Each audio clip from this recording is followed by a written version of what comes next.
Assalamualaikum warahmatullahi wabarakatuh. Kami dari kelompok satu akan mempresentasikan hasil proyek IT kami, yaitu WebSense, yang dimana platform wedding organizer yang berbasis AI untuk menyediakan layanan desain dekorasi, kemudian rekomendasi catering, serta fotografi dan videografi untuk pernikahan. Selanjutnya, alangkah baiknya saya memperkenalkan teman-teman kelompok saya terlebih dahulu. Yang pertama ada Muhammad Nizar Fadzari, yang kedua ada Muhammad Rifki Fadilah, dan yang ketiga ada saya sendiri, Torik Fatur Rahman. Selanjutnya ada description. Pernikahan terus berkembang pesat seiring dengan meningkatnya kebutuhan pasangan untuk merencanakan hari istimewa mereka dengan lebih mudah dan efisien. Di sini kita bertujuan untuk mengembangkan sebuah website vendor wedding yang berbasis artificial intelligence atau AI. Website ini dirancang untuk menjadi solusi komprehensif yang membantu calon pengantin menemukan dan berinteraksi dengan vendor pernikahan secara lebih cepat dan personal. Kemudian dengan memanfaatkan teknologi AI ini, platform akan memberikan rekomendasi vendor yang disesuaikan dengan preferensi pengguna, yang dimana kita menyediakan alat perbanding harga, kemudian serta fitur-fitur lainnya yang dapat meningkatkan efisiensi dalam perencanaan pernikahan. Website ini juga tidak hanya mempermudah calon pengantin, tetapi juga memberikan peluang besar bagi para vendor untuk menjangkau lebih banyak pelanggan dengan cara yang lebih efektif. Masuk ke project scope. Buat yang pertama ada project objektif yang dimana kita mengembangkan sebuah website yang berbasis AI yang menyediakan layanan wedding organizer lengkap dengan fitur-fitur untuk mempermudah calon pengantin dalam merencanakan pernikahan dengan fokus pada integrasi satu vendor utama. Yang kemudian kita ada deliverable yang dimana website utama ada fitur utama, kemudian juga ada konten, dan terakhir ada maintenance dan dokumentasi. Kemudian yang ketiga ada exclusion yang dimana kita tidak mencakup integrasi dengan vendor pihak ketiga.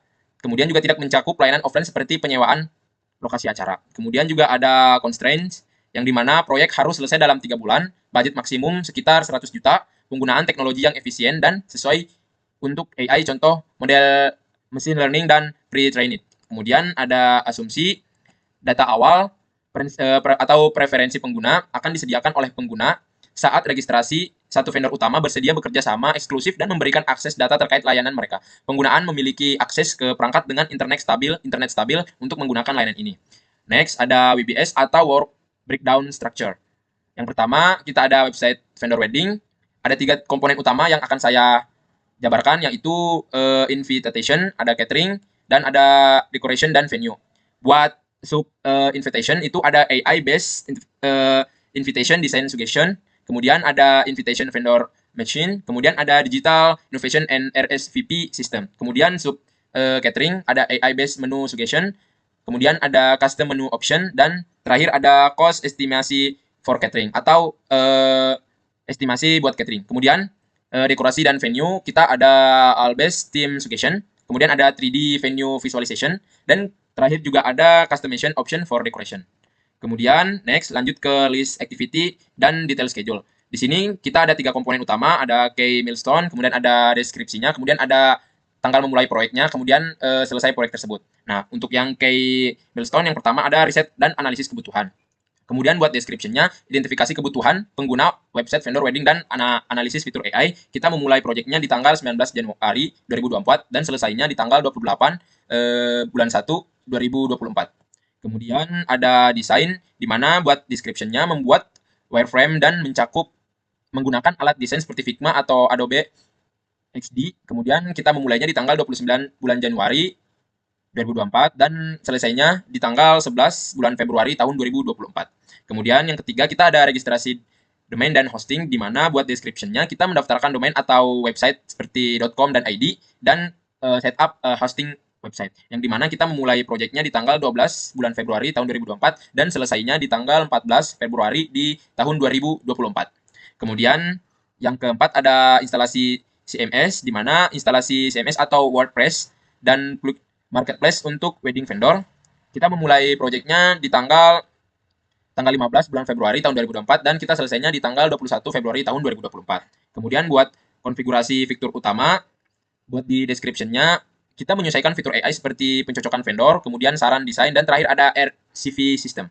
Kita memulainya di tanggal 22 Februari tahun 2024, kemudian selesainya tanggal 10 Maret 2024. Kemudian selanjutnya ada pengisian konten yang dimana buat description-nya kita tuh menggunakan data vendor, contohnya dengan undangan, dekorasi, dan menu catering, yang dimana kita memulai proyeknya dimana kita memulainya tanggal 11 Maret tahun 2024 dan finishnya di tanggal 24 bulan Maret tahun 2024. Kemudian ada pengujian website yang dimana kita melakukan pengujian fitur AI, debugging, dan memastikan semua fungsi berjalan. Dimana kita memulainya di tanggal 25 Maret tahun 2024 dan kita menyelesaikan proyek ini di tanggal 7 April di tahun 2024. Kemudian terakhir bagian key milestone, kita juga menyediakan promosi awal yang dimana buat description-nya kita melakukan publikasi website melalui media sosial, iklan digital, dan undangan ke pengguna, di mana kita memulainya di tanggal 8 April tahun 2024 dan selesainya di tanggal 20 bulan April tahun 2024. Sekian dari saya, terima kasih. Perkenalkan, nama saya Muhammad Rizal Fajari. Di sini saya akan menjelaskan bagian Gantt chart. Di sini memiliki beberapa rincian tahapan, bisa lihat sendiri dalam bentuk tabel yang terdiri dari 8 milestone utama. Setiap milestone mencakup deskripsi tugas, waktu mulai, dan waktu selesai, sehingga memberikan gambaran yang jelas tentang alur kerja dan jadwal proyek. Selanjutnya ada detail anggaran. Di sini ada beberapa komponen. Yang pertama itu kategori, lalu ada deskripsi juga. Di sini ada biaya dan diikuti dengan catatannya. Di kategori pertama di sini ada pengembangan website dengan pengembangan, yaitu deskripsinya pengembangan dan desain website. Biayanya itu 30 juta dengan catatan biaya ini untuk pengembangan web dan desain antarmuka. Yang kedua ada pengembangan AI. Di sini itu pembuatan dan integrasi teknologi AI seperti rekomendasi vendor, personalisasi atau chatbot. Biayanya itu 40 juta dengan catatan pengembangan algoritma dan mode AI. Yang ketiga ada domain dan hosting. Pembelian domain dan biaya hosting, biayanya itu 5 juta dengan catatan termasuk layanan hosting dan nama domain. Yang keempat ada desain UI atau UX seperti desain antarmuka pengguna dan pengalaman pengguna UI atau UX dengan biaya 10 juta. Diikuti dengan catatan penggunaan desainer UI atau UX ini untuk tampilan yang ramah pengguna. Lalu yang kelima ada server dan infrastruktur seperti pembelian server dan biaya infrastrukturnya, biayanya itu 12 juta dengan catatan kalau server dan infrastruktur ini untuk mendukung akses yang lancar. Yang ke berapa ini saat? Yang keenam ada sertifikat yang keenam ada keamanan pengujian seperti sertifikat SSL, audit keamanan dan pengujian aplikasi dengan biaya 7.500.000 dengan catatannya untuk biaya untuk enkripsi dan data dan pengujian fungsionalitas. Lalu selanjutnya ada integrasi pembayaran seperti sistem pembayaran misalnya kayak integrasi dengan GoPay, Oppo dan lain-lain. Biayanya itu 8 juta dengan catatan biaya ini integrasi API pembayaran.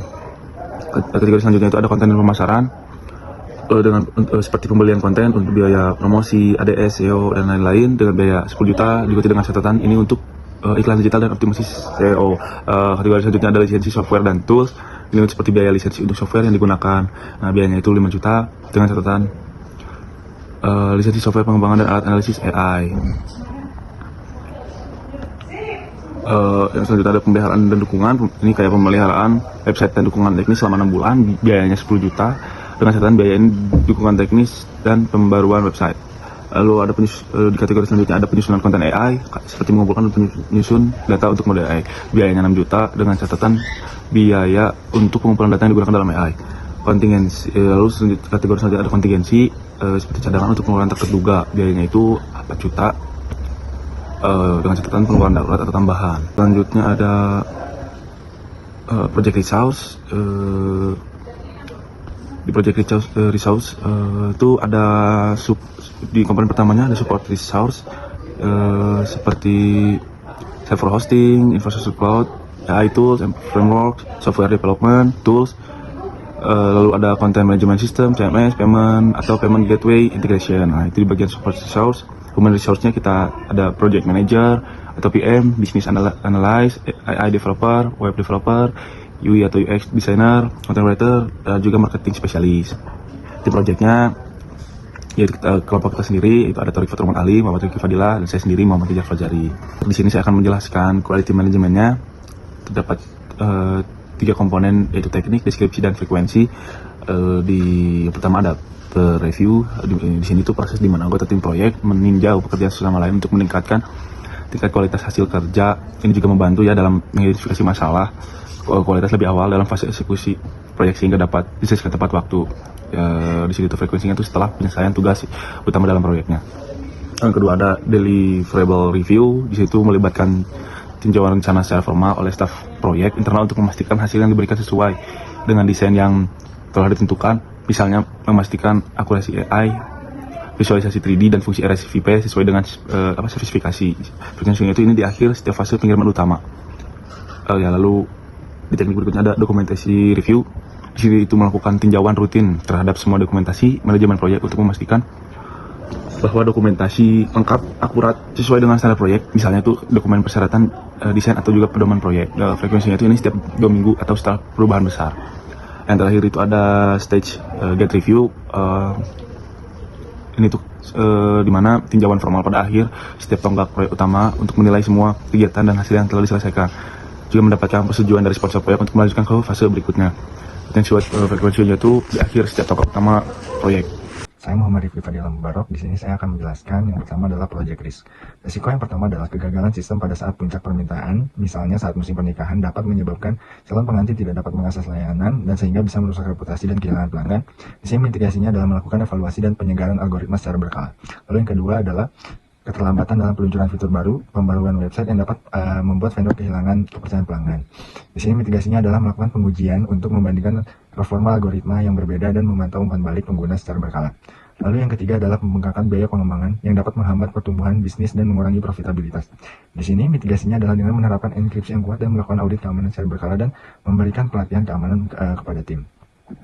Lalu yang keempat adalah perubahan tren pernikahan atau munculnya pesaing baru yang dapat mempengaruhi permintaan. Mitigasinya adalah dengan menetapkan jadwal pengembangan yang realistis, menggunakan metode pengembangan yang agile, dan melibatkan pengguna dalam proses pengembangan.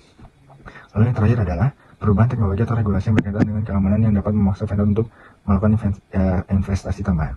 Adalah dengan menggunakan autentikasi dual faktor yang membatasi akses data sensitif dan melakukan pemantauan aktivitas mencurigakan secara terus-menerus. Lalu selanjutnya adalah project procurement. Di sini kategori yang pertama adalah external vendors atau supplier. Resource-nya adalah domain dan hosting provider. Produk atau service-nya adalah pendaftaran domain wedding dan hosting website wedding berbasis AI. Ini adalah penyedia domain murah dan shared hosting dengan performa yang stabil. Lalu yang kedua ada payment gateway. Ini layanan pembayaran untuk transaksi booking vendor, catering, dan desain undangan.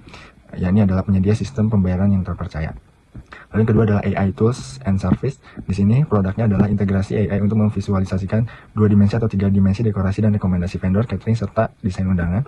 Dan ini adalah produknya penyedia layanan AI yang dapat melakukan personalisasi sesuai dengan rekomendasi pelanggan. Lalu kategori yang kedua adalah internal research, yakni yang adalah AI development, pengembangan model AI untuk visualisasi 3D dan analisis preferensi pelanggan, atau di sini tuh tim pengembangan AI internal untuk fitur personalisasi. Lalu kategori yang ketiga adalah procurement process, yang ini adalah riset dan pemilihan vendor. Produk atau servisnya adalah proses pencarian dan pemilihan vendor yang tepat untuk AI tools layanan pembayaran. Yang ini adalah pemilihan AI dan payment gateway yang sesuai. Lalu yang kedua dari procurement process adalah negosiasi dan pembelian.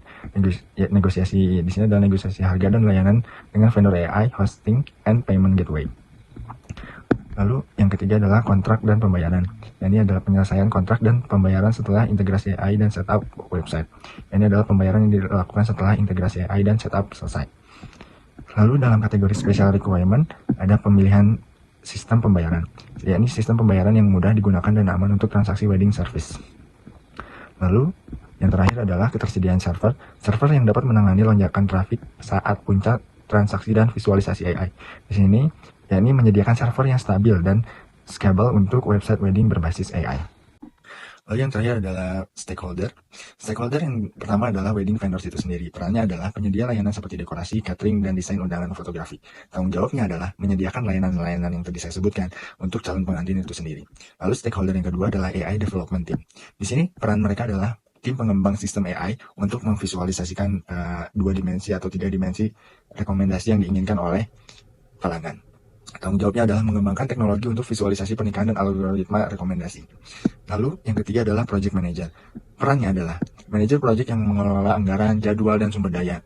Tanggung jawabnya adalah mengelola proyek agar berjalan sesuai tujuan, anggaran, dan timeline yang sudah ditentukan. Lalu stakeholder selanjutnya adalah social media influencer atau partner. Di sini perannya adalah pihak yang mempromosikan website di platform media sosial. Tanggung jawabnya adalah meningkatkan visibilitas website melalui media sosial dan dapat menarik lebih banyak pengguna dari website wedding AI itu sendiri atau WedSense. Sekian presentasi yang bisa saya sampaikan. Mohon maaf apabila ada kesalahan. Wassalamualaikum warahmatullahi wabarakatuh.